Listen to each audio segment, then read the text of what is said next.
All right, welcome back everyone. We're going to talk about free will today. I'm going to give you some background that you'll need to understand the next few weeks. So please do watch all of these videos in their entirety more than once if you want to. These pieces are going to be really important for understanding what the free will debate is. Usually we would do a lot of this in class, but because the schedule had to be rearranged because we missed Wednesday and some of the oddities of the way the course is set up this time. We're going to be diving right into the deep end of compatibilism, incompatibilism, and the various positions on the debate next week. So make sure you watch through these videos. All right, so I think the best place to start when thinking about the problem of free will is just to think about some paradigm examples of free choices, free decisions, free actions. And I'm going to be using those kind of loosely and interchangeably. We'll think of actions as a broad umbrella that includes choices. As we go, though, we'll begin to be more rigorous and specific with some of these words. Choices and actions do intuitively seem like different things. For now, though, we're not going to worry too much about that. Think about your choice to attend Wake Forest, or if you want to put it in the form of an action, your action of attending Wake Forest. I assume that you had some other options. You may have been accepted somewhere else. Maybe when you were deciding between colleges, you were fortunate enough to have an offer from Duke as well. Maybe you also had an offer from UNC. That would be particularly impressive if you had an offer from all three and you ended up choosing Wake.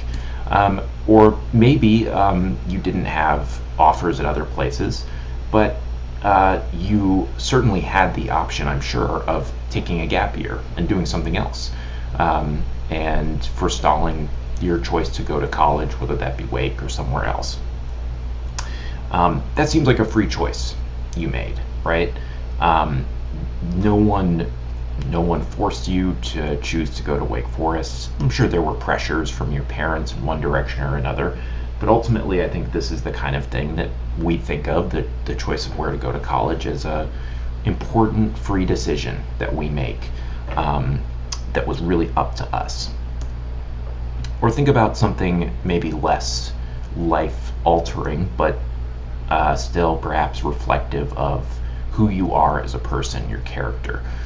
Something silly and trivial that could happen in everyday life, like you're walking by someone and they drop their stuff as they're walking.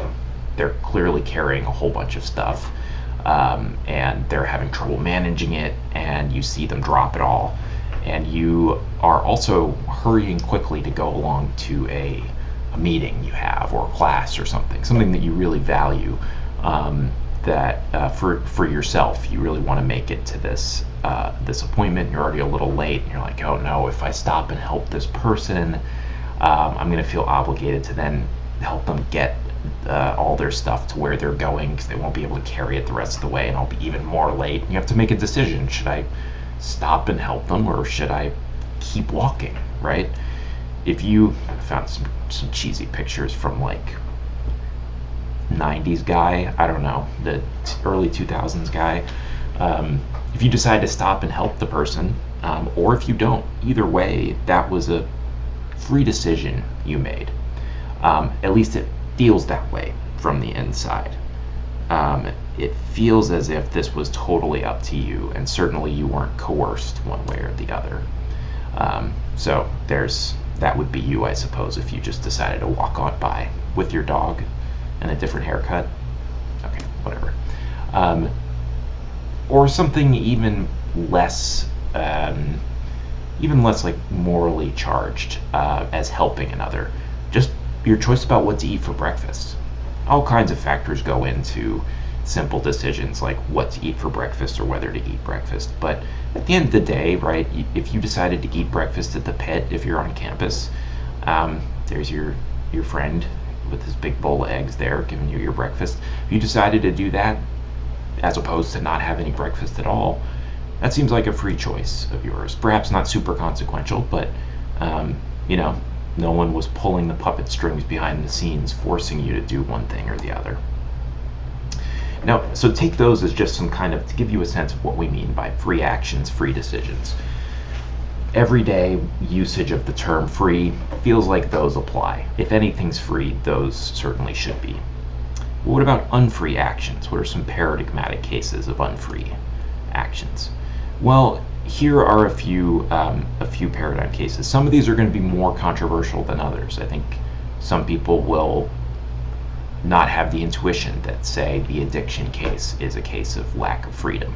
But certainly as a starting point, cases of physical restraint seem to be cases in which, inarguably, somebody who's like behind bars in a prison, for example, sure enough, they're standing there in the prison cell and not wandering around outside.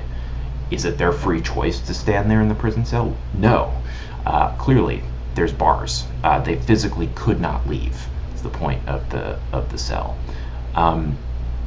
Something as extreme as incarceration, physical restraint, being put in handcuffs, being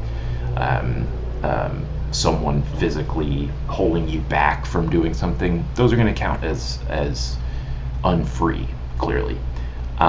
Coercion, right? This could be physical coercion. You're at a red light and somebody gets in your car and puts a gun to your head and says, "I'm taking this car, get out." No one would say that you got out of your own free will. In some sense, you made a choice to get out, but it clearly wasn't up to you. The consequence you were facing if you decided to stay was so great that it's not the sort of thing that we think of as a real option that you had to keep on driving. But it doesn't have to be physical coercion, right? I mean, at least arguably, there are all kinds of coercion that fall short of straight up physical threats.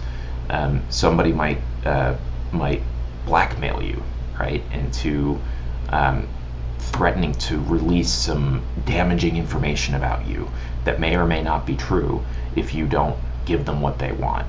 It's not a physical threat, it's a threat to your reputation.